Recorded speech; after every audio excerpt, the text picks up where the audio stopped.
തൊങ്ങല് തൂക്കിയ മുത്തുക്കുടയും ചൂടി ചെവിയും വാലും താളത്തിൽ ആട്ടിയാട്ടി നിൽക്കുന്ന കൊമ്പനെ കാണുന്നത് തന്നെ നല്ല ചേലാണ്.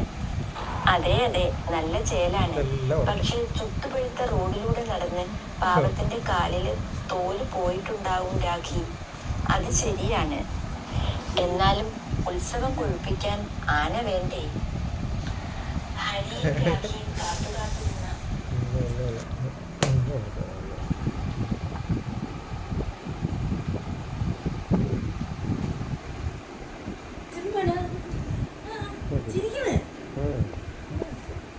ചവിട്ടണം നോക്കൂ. ഉറക്കത്തിലും ചവിട്ടണം, സന്ധ്യനെ ചവിട്ടണം.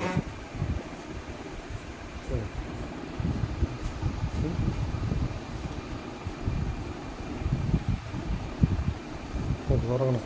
കൊള്ള ഉറക്കം.